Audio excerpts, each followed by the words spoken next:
Welcome, everybody. I am Jesse Mogul, and thank you for joining us on the American Contingency Podcast. We are a united nationwide community of steadfast Americans ready for any challenge that comes our way. We inform, equip, and train so you can prepare for any human-made or natural disaster or situation. And through your actively involved membership in American Contingency, you will grow through others sharing their knowledge and experiences with you, and you reciprocating that sharing back to them. And as always, it is an honor and a privilege to have you here for the next 30 minutes or so. Today is July 9th, 2024. And today is the 4-year anniversary of American Contingency, which means that 4+ years ago, Mike Glover shot that infamous now video, posting it to YouTube, inspiring people to get up off the couch and be their own first responders, be their own community leaders, to be a leader in their own lives, to be a leader in their family, and to take on their own responsibility to be prepared for any challenge that may come their way. And while that was specifically fueled by the protests and riots that were occurring in the Pacific Northwest, it has since grown into this entire nationwide challenge for every single one of us to figure out for ourselves how to make sure we are prepared for anything that may come our way.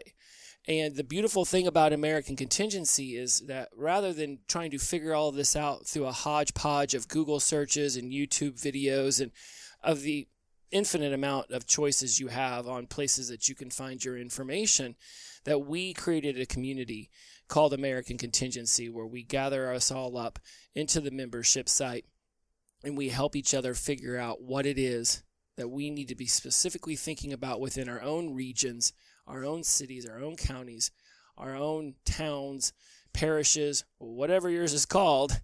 And we actively involve each other in the community so that we can not only be prepared ourselves, but minimize the chances that our neighbors are less prepared and ultimately end up calling upon us for resources when we have potentially strategically rationed ours for whom is involved in our own house, in our own family that would need these resources. And you need look no further than blizzards in the Northeast, earthquakes and wildfires and droughts in the Southwest, tornadoes, hurricanes, horrendous thunderstorms here in the Southeast, more heat waves and such that, spread through the Oklahoma, Texas, New Mexico, Arizona, Nevada region, and not to mention just the crazy weather that seems to happen up in Big Sky Country.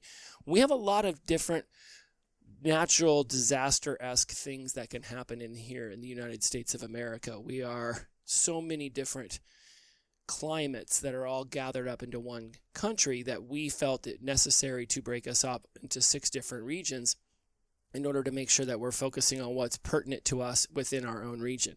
No one in South Dakota is too concerned with a hurricane versus nobody in Georgia is too concerned with a blizzard, although ice storms are definitely something that we have to contend with down here. So on our 4-year anniversary, I thought it'd be really interesting to discuss the first 100 hours of what you would want to be able to accomplish within your own preparedness journey.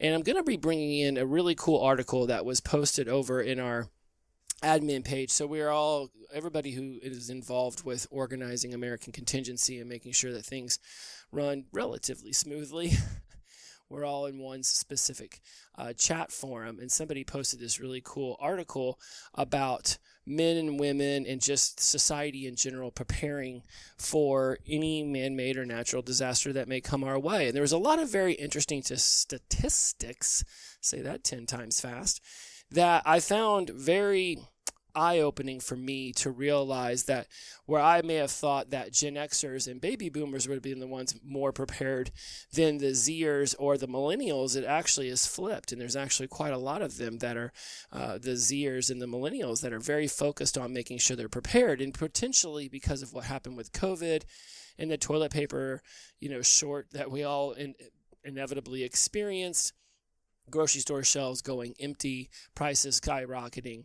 It seems that there's just a lot of differentiations in the data than I would have expected. And as we start to think about what we would do in our first 100 hours, which is interesting because back in the day it was really, what do you do for those first 3 days? And really, if you start growing it out, that first 4 days is 96 hours. And really, what could you do from that 3 to 7 day mark?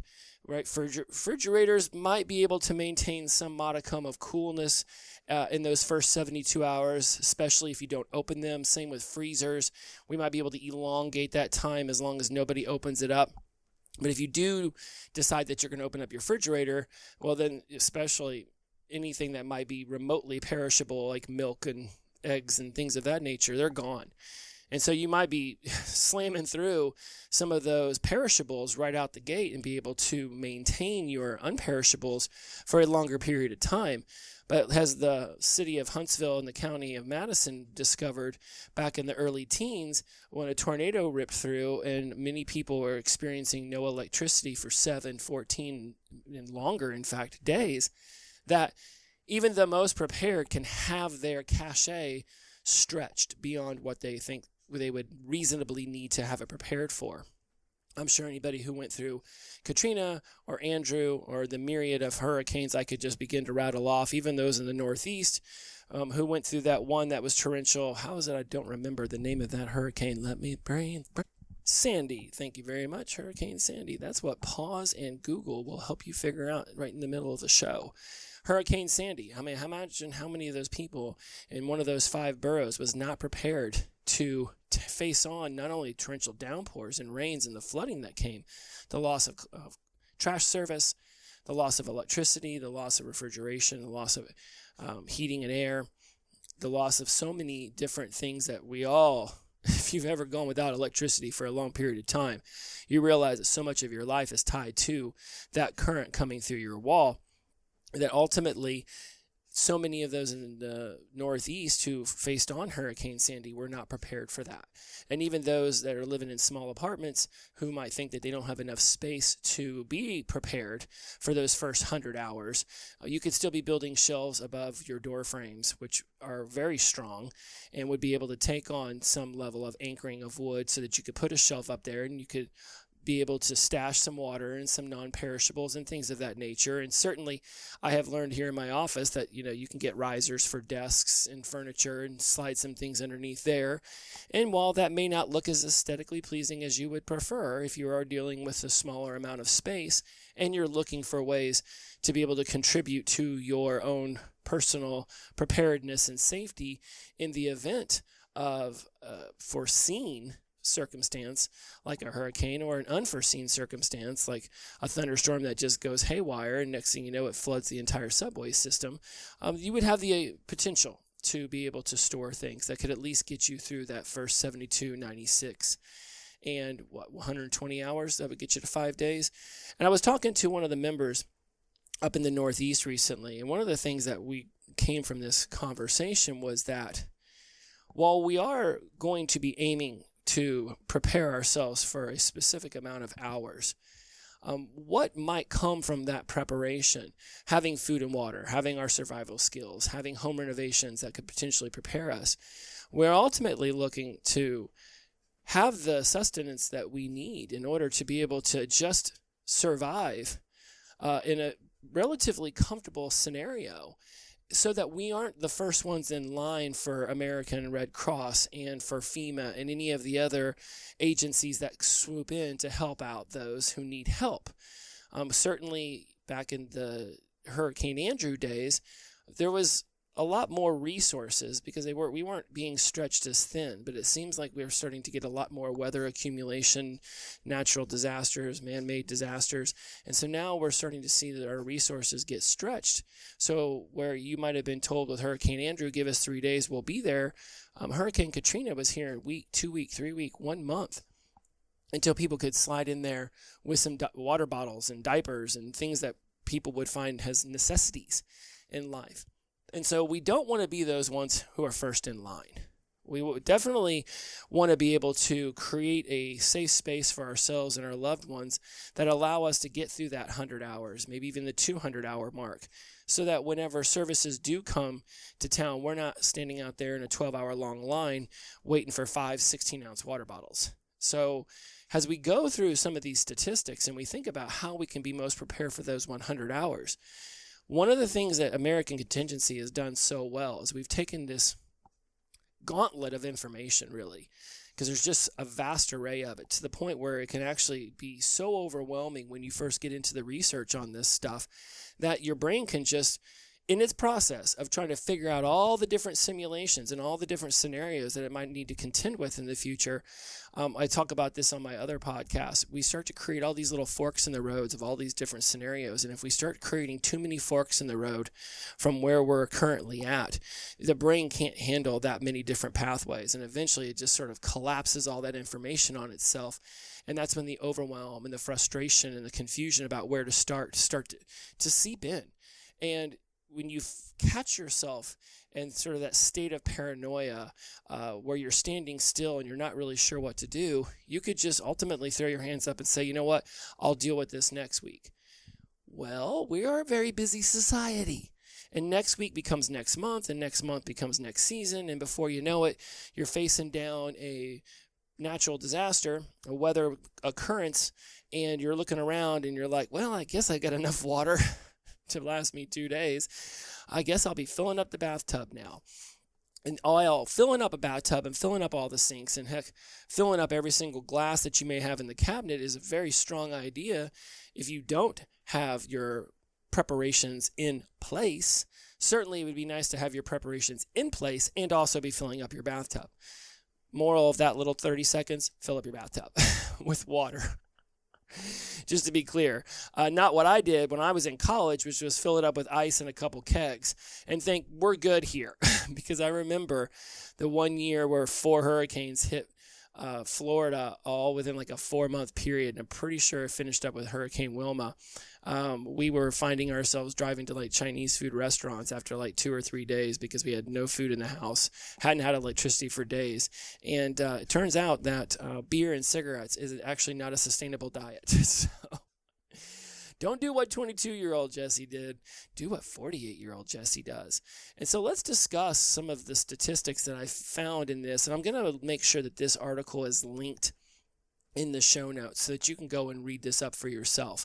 Because what's really interesting about, it was on finder.com, was that this author, they ran this particular survey multiple times, 2017, 19, 21, and then again here for this current version that I'm reading now that, it came out in April 11th of 2023. So what they're doing is they're doing these surveys every 2 years. And while we are seeing an increase in people who are looking for ways of being prepared, we're still seeing a predominant amount of those being prepared as males. And one of the things that in my sort of loosey-goosey survey of people in my own life, in my own neighborhood, when I asked them, I was like, who generally is the one that makes sure that the bank accounts are budgeted and balanced and all of that such? It does tend to lean into the female side, who is monitoring the budgets and monitoring the income and the expenses and the bank accounts and things of that nature. So it would lead me to believe that if the women in these marriages and these relationships tended to be the ones monitoring the expenses, that getting them on board with this ideology of being prepared would be of the utmost importance so that you could start taking some of your financial resources and putting them towards the food and water, the toilet paper, the medical supplies, the renovations, the insurance, a means for evacuation. These are all where people looking to be prepared are spending their money and how much that they tend to be spending it on. And so while it's obvious that both parties in the relationship want to be making these decisions together, it's going to be imperative that if there's somebody who's more into it than the other person, that a conversation is sought that allows everyone to get on the same page and realize that this isn't just like some zombie apocalypse. What if somebody blows up an EMP above our atmosphere, nuclear war kind of situation? As Tom Rigsby, our executive director who's been on the show many times, has said before, is that we're really looking to help you prepare for any given Tuesday. And when you think about your food and water and your survival kits, again, medical supplies, toilet paper is really showing up on this a lot. And what's interesting when I go back and look at some of the data from 2017 and 2019, which is, this thing has got so much data, I'm not going to try to slam all of this into your ears. What I'm not noticing is toilet paper being mentioned nearly as much. And I'm thinking it came from 2020, 2021 when COVID went down. And all of a sudden, toilet paper, like, people realize how important that specific action in the human existence is. And all of a sudden, we got very focused on making sure we did not run out of that. So as you start to look around your own house and ask yourself, what is it that you're doing to get prepared? Who are you involving in this? I don't want you to start skipping over your kids. It's really interesting. If you make things into a game with them, they actually get quite involved in stuff. And we're living in the internet age. Depending on how much screen time you allot your children, there's going to be a lot of information that they are privy to that we, being children, of the 50s, 60s, 70s, 80s, 90s, we just did not have access to. But we don't live in a world where access to information is limited. It's no longer limited. In fact, if there's anything, it's an inundation of information, a lot of misinformation to boot, because anybody can post anything on the internet and just claim that it's real, and enough people believe it, and now all of a sudden a lie becomes a truth. So we want to be monitoring what our children are taking in when it comes to smartphones and social media and the computers. But we also want to be in the understanding that this isn't like the 90s when I was a kid and Dad would say, we don't talk about that at the dinner table. The kids don't need to be involved in that. Well, as someone with a little bit of trauma from all the moving around, 12 schools and just to get out of high school, it would have been really cool to have been involved in some of those conversations, even if it was, we're moving regardless, but let's discuss how this might emotionally affect you. So your kids aren't robots. They don't just have to do anything that you say. Certainly the world is telling them that on a regular occasion. And while we still want to be able to lay down some effective protocols in our own house for discipline and for making sure that everybody's following the rules of the house, we also want to be mindful that we can be involving kids in these conversations as well, because there's a lot more information that they know than we ever knew as kids. In fact, I'd be willing to bet that their brain has had more information shoved into it by the time they turn 18 than we had by that age, without a doubt. So when we think about these Gen Zers and these millennials who are now becoming the most prepared of all of the generations, it's not outside of the way we can think about how generations begin to advance to think that there's enough of these TikTok videos and reels and social media aspects that are telling these people like, hey, you want to have some of these things, best to start getting your mind thinking about it now. And obviously food and water and survival kits and skills are going to be imperative. But like I asked somebody recently, I was like, do you have a go bag with a couple changes of socks, underwears, and some actual shoes that could handle a variation of weather contingencies? Because you just don't know if you're going to be facing a lot of walking over dirt and dust and desert, or potentially in the forest or with a lot of water. Are you prepared for these kinds of things? Do you have a way of grabbing a bag that's going to strategically have your passports and your social security number? Because while we might think that a lot of this being prepared for 100 days is merely hunkering down in our own houses, there might be those potentials where we actually have to take a lot of our cachet, a lot of the resources that we've accumulated, and get those over to somebody else's house, because where we're at is no longer safe, is no longer secure. So don't overlook how the Zers and the millennials can be playing a role in this. And as an Xer, I would have not thought that the younger generations would have really cared all that much about this stuff. I think at the young age in which they went through COVID has parlayed a lot of their attention to realizing that when, the S hits the fan, people get a little bit bonkers, and they start to just strip the grocery stores of just the most random of things. They don't want to be caught with their hand in the jar and nothing left for them to be able to eat. So they're thinking ahead, which means that we can be utilizing them within our preparation journeys, especially if we're baby boomers and Xers, to get an idea of what it is that they're learning out there, because there's a very good chance they're involved in social media aspects, internet searches, that we would not necessarily think of or have access to just because we're not searching the right terms. I mean, every single one of us has a different algorithm that is pumping us information over our smart devices on a regular basis. Get them involved.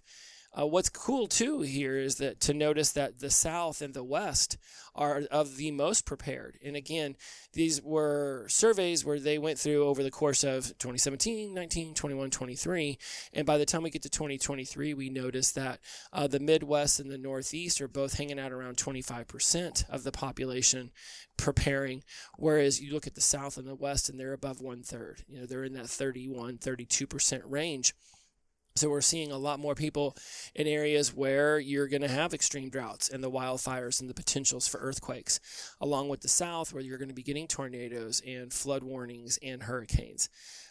Northeast, maybe they think they only need to worry about blizzards and torrential downpours, but when a hurricane shows up there, it's going to do substantially more damage than it would potentially to the South, because the South is faced on so many hurricanes that those people are going to have provisions in place. They're going to have plywood for their windows. They're going to understand some of the nuances of being prepared for a hurricane that the Northeast would not be prepared for, simply because they have not experienced the amount of hurricanes that the South would experience.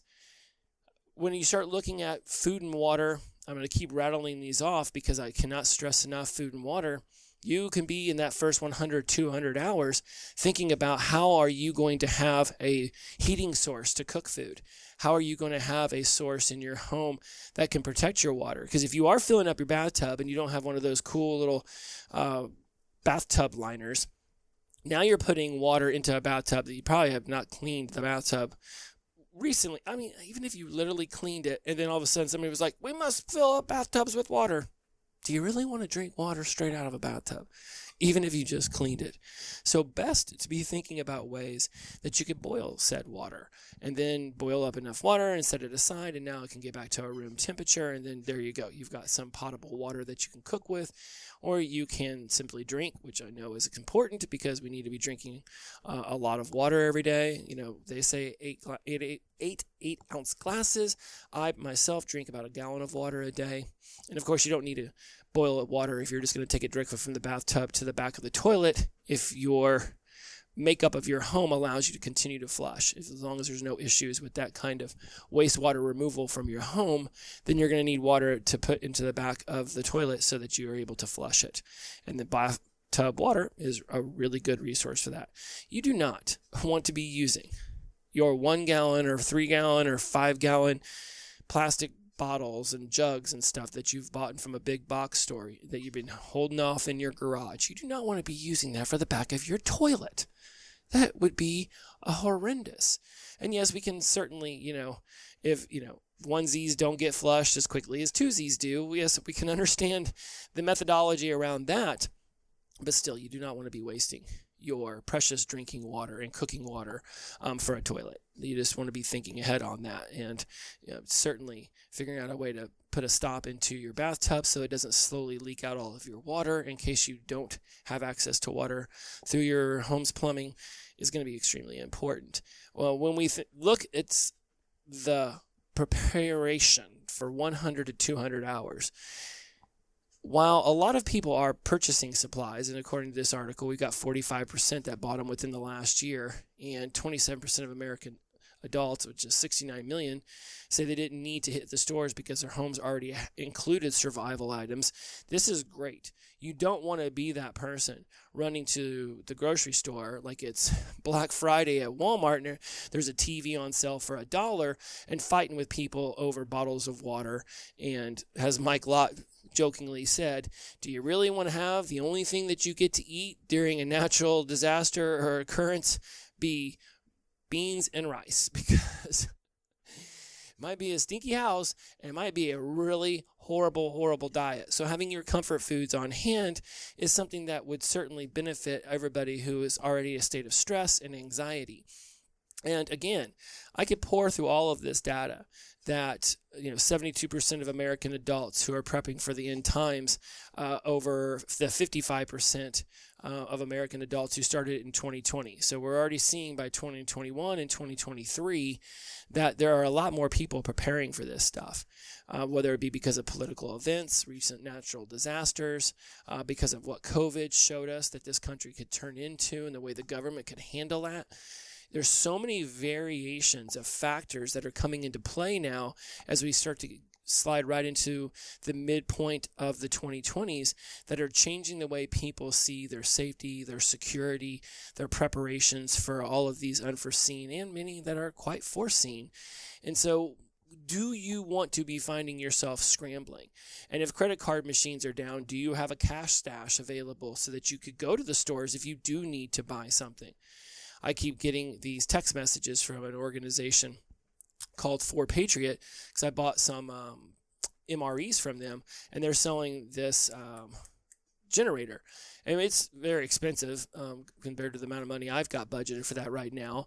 But have you thought about those kinds of things? And would you be wanting to already have that in place with potentials for solar panels to help charge it up?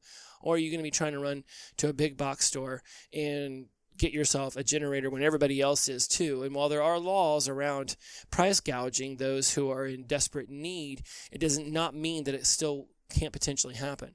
If somebody goes and buys up all the generators because they saw the storm coming 2 weeks ago, and now they're sitting at the corner in some gravel lot charging you 10 times as much for it. While the laws exist to keep Home Depot and Lowe's and Costco and Sam's from price gouging, there's not a law that keeps that dude in the parking lot from price gouging you. And so while he might have to protect himself from people being very upset with his extremely ungenerous markup, it does not mean that it still won't occur. And whether you're putting money into savings, you're thinking about home renovations, you're making sure that your insurance is maintained. Do you have flood insurance? That is not part of normal insurance. If there's other natural disasters that happen in your area, there might be extended insurance coverages you need to look into. Is there a way to protect your car so that if you do need to evacuate, it doesn't get stuck in the garage behind a ton of water or mud on the other side of that door? What are your survival skills? If somebody needs CPR, if somebody slips and sprains their ankle, do you know how to put a splint on it? There's trainings inside of our website that cover these. And with the trainings that don't exist around this stuff yet, we are actively pursuing putting trainings up. So whether it be how to can and bottle your own food and water, whether it be how to get information from one area of your town to the next, and all the different methods that you could be using when it regards to handheld and ham radios.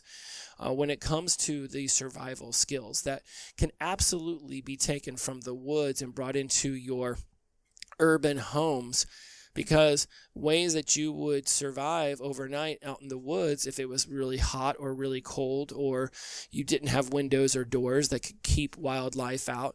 This is a kind of information that would definitely benefit you in the middle of the night while you're trying to protect your homestead. Simply because you're at home versus out in the woods doesn't change the fact that these survival skills actually are important. Our 2024 Adventure Challenge that we're putting on right now walks people through our 12 categories to make sure that you are prepared, that you have this kind of information in your head, because it's not enough to watch a video or 2 or 3 and think, okay, cool, I got it, but you don't got it. As much as you think you've got it, until you're put into that position where you're full of stress, full of anxiety, and now all of a sudden you've got to figure out what it is you're going to do around your communications, your medicine. Do you have a way of quickly securing insulin or medicines that need to be kept cold and making sure that you can do that for a long period of time? 100 or 200 hours may not be enough whenever you're talking about keeping your insulin cold, and now you're in a situation where you don't get electricity for 7, 10, 14, 21 days. How are you maintaining your security of your home or yourselves if you're on the road, or if you are potentially in a shelter? How are you making sure that everybody in your family is situationally aware of all of the different factors that could potentially threaten their safety when you are in a large gymnasium with people who are all in a state of panic and anxiety and stress and overwhelm, and now food and water and other resources are not abundant, and you start getting people in that sort of greed mode where they just want to start hoarding as many resources as possible, and they look over and you got a lot of resources. So mobility and potentially getting yourself out of that situation and getting yourself into one of your friends or family or community members' homes, that might be important. And so how have you planned on your mobility? And you can try as you might to get people in your neighborhood on board with what it is you want to create in your life around community leadership, outdoor skills, defense, home and family, all of these categories we focus on. There's a very good chance that there's already an American contingency chapter in your town or in your county, and definitely in your state. And rather than trying to cajole people in your neighborhood into getting involved in preparation and caring about this in the way that you do, you can go find us, our chapters, start to communicate with us, start to learn the things that we teach. And you probably have some things to teach as well. And then we can come up with a strategy for getting people in our own neighborhoods to care about this stuff so that they're not banging on your door because they know you're the smart one who prepared a ton of water and food and resources that they are now struggling to obtain. This is absolutely one of the most important parts of a preparation strategy. It's getting other people to care about being as prepared as you are. Because at some point, they're going to come a knocking. Do you want them to come a knocking with resources and food that now we all get to sort of hunker down together in one home or multiple homes, and now we're a collective unit in your cul-de-sac? Or do you want to know that everybody else is starving and thirsty, and it's inevitable that they're going to knock on your door and ask for something? And do you really want to have to say no? I get it. A lot of us have weapons and we think, hey, I'll defend my house to the hilt. Well, if you, Becky and Bob and their 3 kids from next door who your kids have been playing with for the last 3 years are starving and thirsty, are you really pulling a shotgun on them? Or another idea, I know, outside of the shotgun aspect, would be knocking on everyone's door, getting them involved in a neighborhood watch, and as part of the neighborhood watch, you start bringing up questions about things that have happened in your region, in your state, in your county, in your city, in your town that have affected people's preparation skills, that have pushed people to the brink.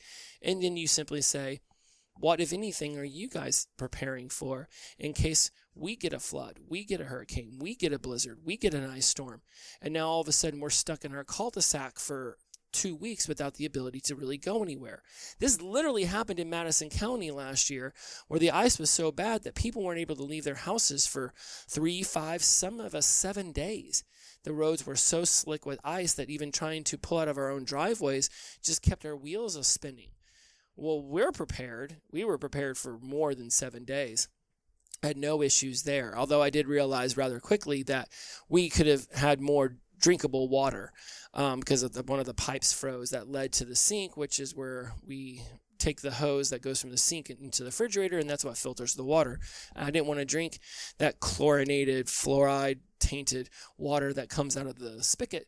I wanted to drink my awesome filtered water that came out of the fridge. And once I realized that all it takes is one pipe to freeze, and now all of a sudden my filtration system is no longer operable, it didn't take me too long to realize that it was time to massively stock up on 3 and 5 gallon water jugs and find a place for those in my garage. And what's interesting is that that line will randomly freeze over due to some issue within the refrigerator that we can't yet pinpoint, and I'll just lose my filtration even in a hot day. And now I've got all of these stockpiles of water out there that are already filtered, they're already ready to go. I don't have to rush off to a store and buy a bunch of gallon jugs of water. I have water at the ready.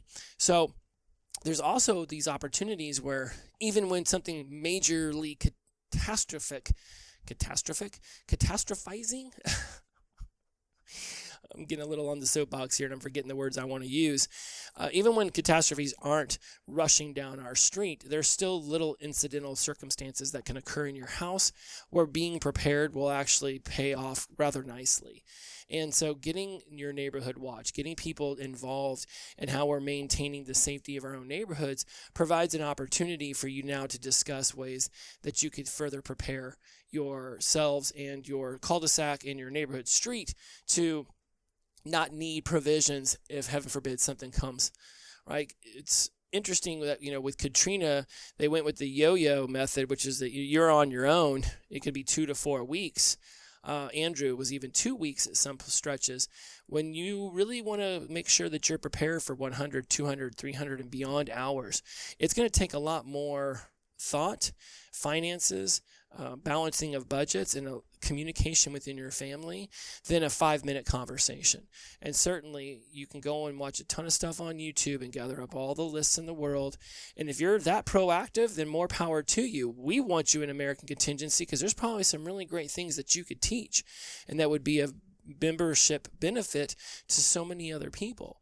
But somewhere amongst our 12 categories, you're not going to be as informed and as ready to be prepared.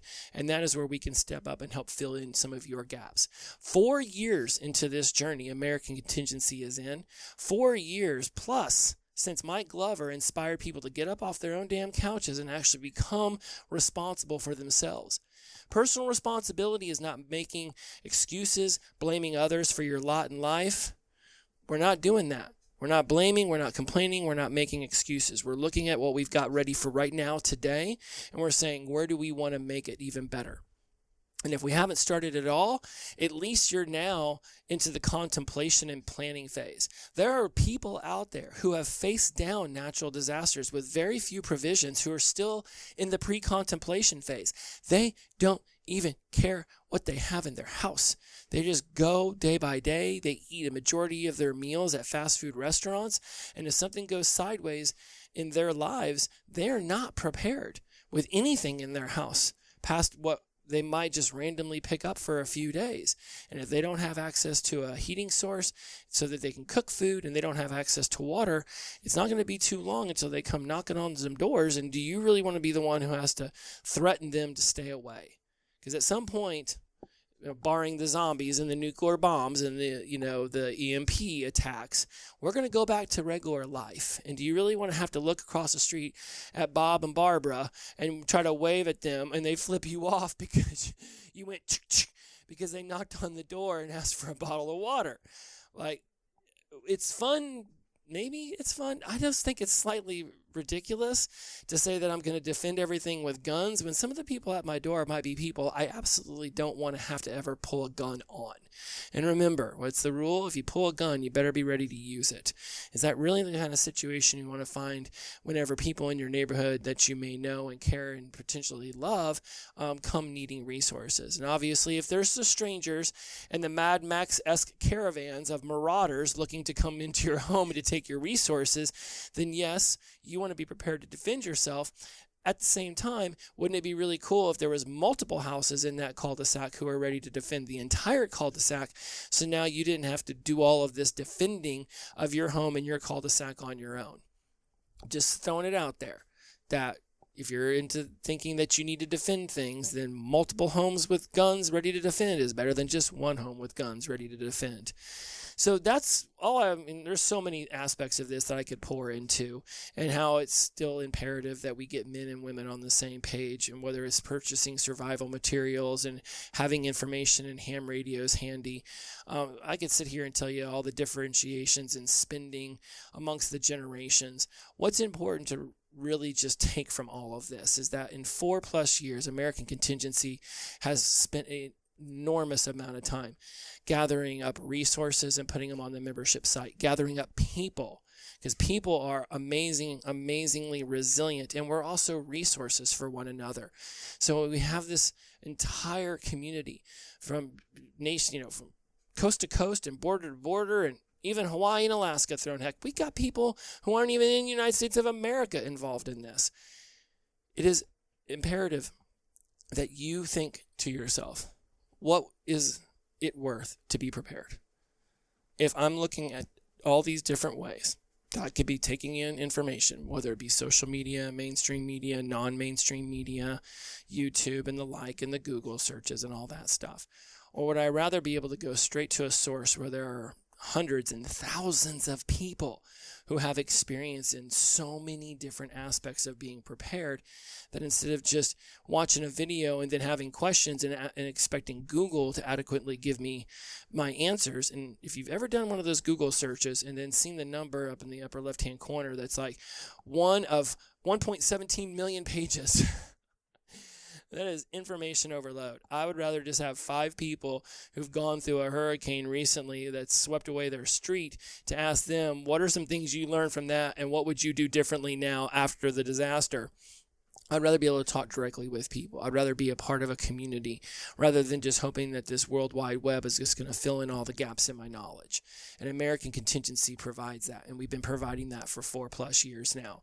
You were inspired at some point to flip on a show like this, to think about what it is you could be doing in your own lives. You want to be your own first responder for you, for your family, for your community, all your loved ones. You might want to be one of those people who can take on a leadership role and could help spread the wealth of information that we have about this without it being misinformation, but being directly guided by experiences and intelligence and a desire to foster a growth in the community that goes beyond just hoping for a couple likes and some shares on social media.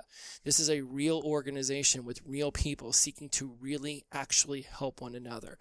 While we were started up because of Mike Glover's amazingly inspirational speech, we are not led by any one person as much as we are a community of leaders who seek to lead one another. And where you might not be able to lead in communication, you might very much be able to lead in food and water. We are not driven by one celebrity or one person. We are driven by a community of people who refuse to not be prepared when we most need to be prepared. It's your option. It's your opportunity to join. It's your opportunity to bring something to your community where other people think about doing it. You're the one who takes action. And whether you're seeking to be prepared for 24, 48, 76, 96, 157, how many ever hours, just realize that it's not just you who needs to be prepared. It's everyone in your family. It's your friends. It's your neighborhood. It's the people that you care about. Because you don't want to be the one saying, yeah, man, we were just cooking up some steaks, and man, it was a great 6 days with no electricity. We rocked it out, and everyone else was like, we were picking grass out of the yard and eating it by day 3. You want to be the person who helps guide others as well. And if you're somebody who needs the guidance, then we're over here waiting for you. I know I close up every one of these episodes by saying things like, when you're ready to prepare, to grow, and share, by building the skills, the network, and the confidence to be ready for whatever comes next, then you should join us at AmericanContingency.com. I know I say that at the end of every single episode, and it's not just a really cool way of closing us out and being able to end on a high note. It literally is the entire belief system that we have over here, that we can help you prepare, and that we can help you grow, and we can help you share with others and have things shared with you. Then you'll have the skills, you'll have the network, and that confidence will help you sleep at night. When storms are barreling down or other people are freaking out because an earthquake might hit, you can say, you know what? I know how to turn off the gas. I have one of those little utility faucet keys, so I can go out there and turn gases off and on, or I can go over there and turn on a water spigot. I've got the things that I need to be prepared, and if I've got to run out of my house on the quick, I'm not leaving behind family photos or hard drives or birth certificates and social security cards and passports, that I'm bringing these kind of items with me so that whenever the dust settles, I'm not spending hours trying to reaccumulate all of these really important pieces of paper that make life infinitely easier to create a life. You have a choice. And if I have one more person tell me, come on, man, it's only $5 or $10, join my streaming app, join this, join that. It's like a cost of a cup of coffee or a value meal. Well, some of these people who try to sell me on things must think I drink 10 cups of Starbucks coffee a day and eat fast food 11 times a day, because they all want to use the same pitch. So I'm not going to use that. I'm just going to simply say, if you don't got $5 or $10 to throw down to be able to join a community so that you can gather up the right resources, think about how much buying the wrong resources or too many of a particular resource, or how many hours of your day you might spend trying to search around for the right answer. versus being able to go directly to the source, to the horse's mouth, and get the information you need so you spend your money the right way. We're like a coupon buck. We're just going to go ahead. We're going to charge you $60 to $120 a year for access to the membership. But when it all comes down the road, we're going to save you thousands, not only of dollars, but of hours of thinking about what it is you could be preparing with. All the hours of searching. Like, your time has value. Let's make sure that we're using it accordingly. 4+ years we have been at this over here at American Contingency. I'm blessed to be a part of it. If you're already a member, then we're blessed to have you. Thank you for growing and sharing with us, helping others be prepared. I know we have also helped you get prepared. The beautiful thing about it is that there's not a capacity limit on this organization. If anything, we want more people to join, because then we get to broaden our perspectives on the world around us. We get to learn from other people's experiences. We get to not only learn things once, and that we get to teach it to somebody else. Now we're learning it twice. If this is something that you would love to be a part of, AmericanContingency.com is waiting for you. So when you're ready to prepare, to grow and share by building the skills, the network, and the confidence to be ready for whatever comes next, guess where you can join us? Guess, AmericanContingency.com. We're here when you're ready, and we'll keep the fire going so you can find your way. We'll talk to you next time. Happy anniversary, American Contingency, 4 years and counting. It's been a beautiful, beautiful journey, and I can't wait to see it extended even longer. Much love, everybody. We'll see you next time. Bye-bye.